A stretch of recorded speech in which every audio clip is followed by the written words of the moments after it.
생각하는 것보다 상상을 초월한다는 거죠. 그 이상의 일들이 일어나고 있다는 거죠. 다시 한번 말씀드리면 우리가 지금 생각하고 있는 나라는 한 존재에 대해서 그 이상으로 생각을 해야만 된다는 얘기입니다.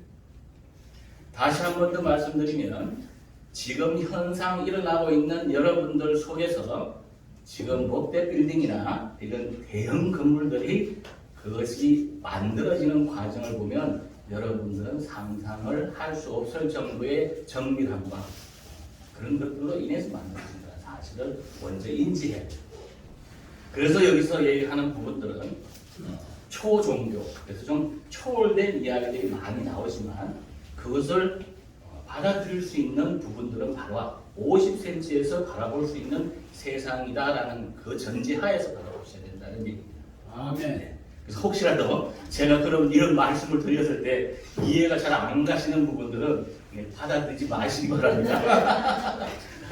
목사님들이 워낙 신학적으로 잘 해주셨기 때문에 제 말은 믿지 마세요.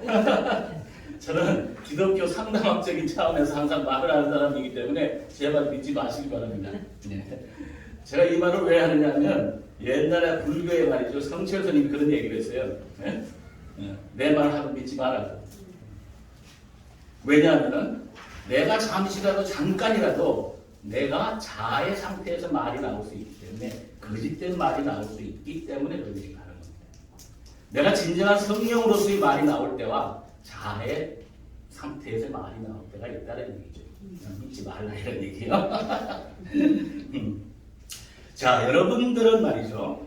여러분들의 몸에 누가 주인이라고 생각하십니까?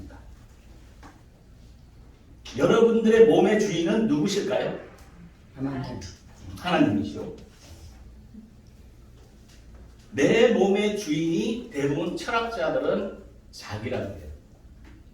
그죠? 내가 주인이다. 불교에 있는 분들도 내 몸이 내가 주인이다. 내 인생을 그래서 내가 산다 그러면서 요즘에 그게 사회적으로 아주 자기가 주인된 삶이라고 하면서 강연을 많이 해요. 잘 생각을 해봤어요. 과연 주인인가? 자기가 주인이라고 했을 때 어떤 문제가 생기느냐 하는 거예요. 자기 몸을 눈을 떠 있는 상태에서도 눈을 떠 있지 못해요. 눈 뜨고 있을 수 있나요? 그렇죠. 내가 대변을 안 보려고 한다 해서 안 보고 살 수 있나요? 그럼에도 불구하고 우리는 삶을 자기 착각 속에서 살아가는 경우가 굉장히 많아요. 그렇게 살다 보면 어떤 문제가 생기냐면 자기가 비록 아니면서도 맞다라고 하는 자기 기만 속에 살아가게 돼요. 그건 자기가 편하지가 못해요. 그래서 요즘에 많은 사람들이 자기 주인된 삶을 산다고 하는데 그 내면 속에 들여다봐 보면 자기가 굉장히 자기 기만 속에서 만족을 못하면서 힘들어요, 사실은. 그런 삶을 살고 있다는 거죠. 자, 내가 주인이라고, 내 몸의 주인이라고 해서 살아간다고 하는데 현실적으로는 눈 하나도 감고 살아갈 수 없는 그런 상태란 말이에요.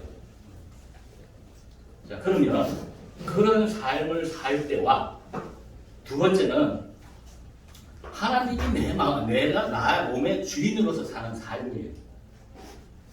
하나님이 내 몸의 주인이라는 것은 바로 성경에 나오는 것 같이 내 몸이 성전이에요. 성전. 그렇죠? 내 몸이 성전이라는 것은 이 안에 성령이 들어와서 산다는 거예요. 아멘. 자, 그럼 성령이 들어와서 사는 삶과 내가 주인이 되는 삶의 차이점이 있겠죠.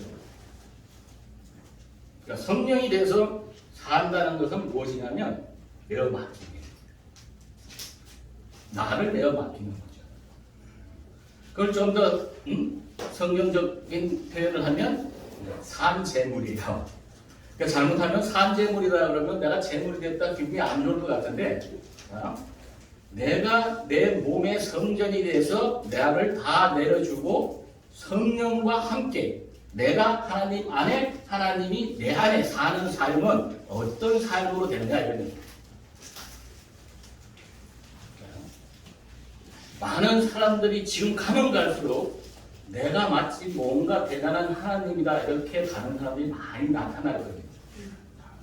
근데 그 사람들이 대부분 보면 굉장히 고통스러워요. 자기가 주인이라고 해서 기만 속에 살아가는 것 같이 굉장히 힘들게 살아갑니다, 사실. 그런데 성전으로 산다라는 그 개념은 무엇이냐면 하나님으로 살기 때문에 마음이 어떤 상태로 살아가느냐가 중요하겠죠. 우리가 살면서. 첫 번째는 굉장히 자유스러운 삶을 살아요. 진정한 자유가 무엇인지를 느끼면서 사는 삶이에요. 두 번째는 그 삶은 어떤 삶으로 되느냐면 평안한 삶을 살게 돼요. 그러나 육체가 내가 주인이라는 사람들은 항상 불안해요. 그리고 불안하죠. 자기 기만에 빠져 있으니까. 그리고 세 번째는 평안과 함께 굉장히 충만해요. 항상. 그래서 그런 삶은 자유와 평안과 충만된 삶으로 살아갑니다.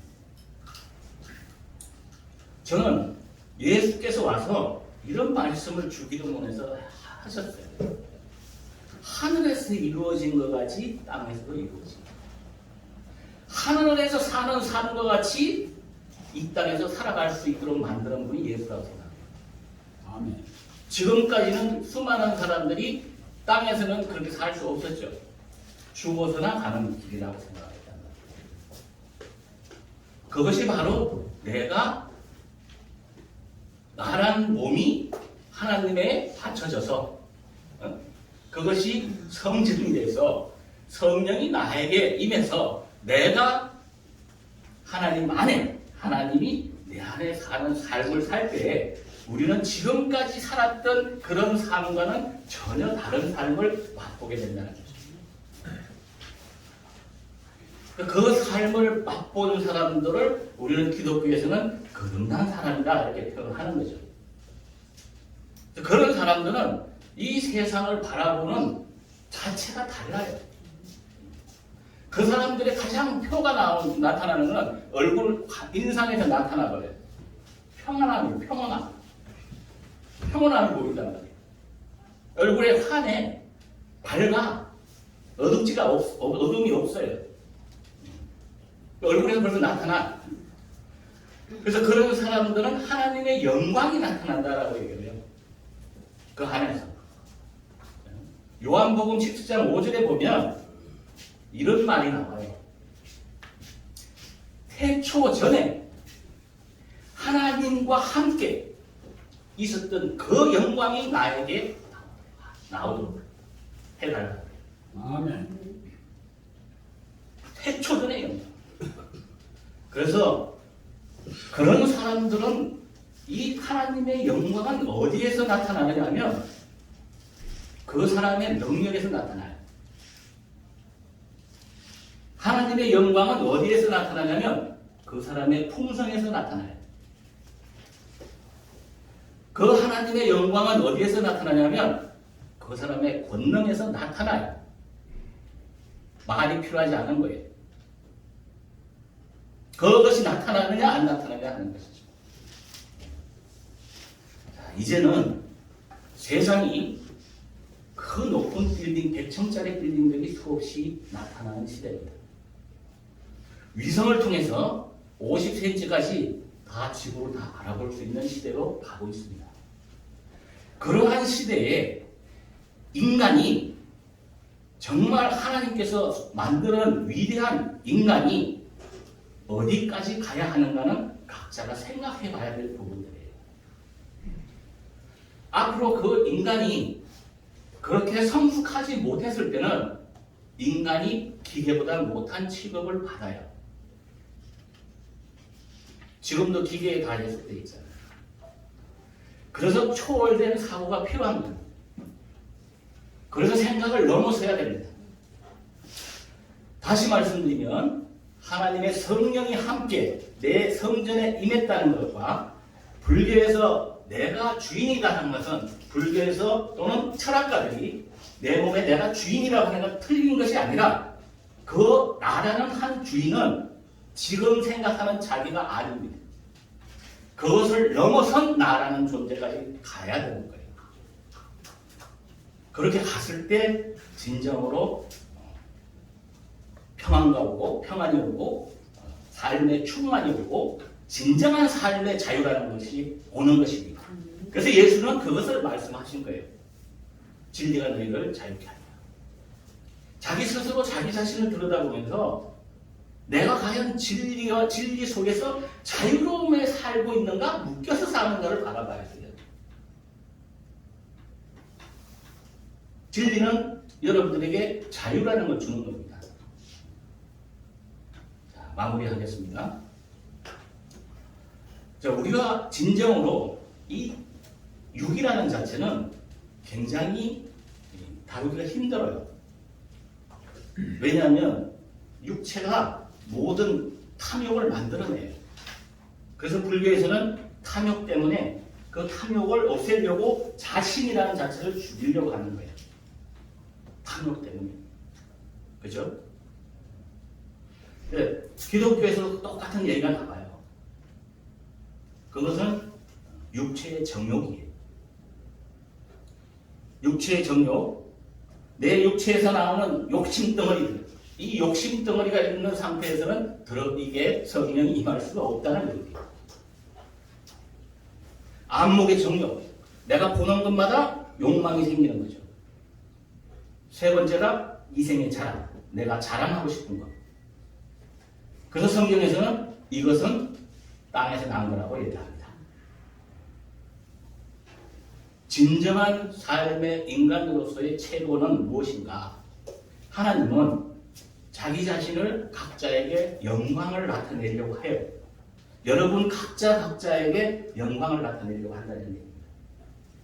그런데 왜 영광을 하지 못하느냐? 마무리 하나만 사례를 들고 마무리할게요. 하나님의 영광은 어디에서 나타나냐면, 여러분 강영우 박사님이라고 아세요? 네, 알아요. 네, 시각 장애인이죠. 중학교 때 축구하다 축구공이 하나 맞아가지고 시각 다 안 보이는 분이에요. 그분이 박사학위를 3개를 따셨죠. 미국에 가셔가지고 백악관에서 장애인 위원회의 위원까지 맡은 그런 분입니다. 눈이 다 안 보이시는데 저는 바로 그런 겁니다.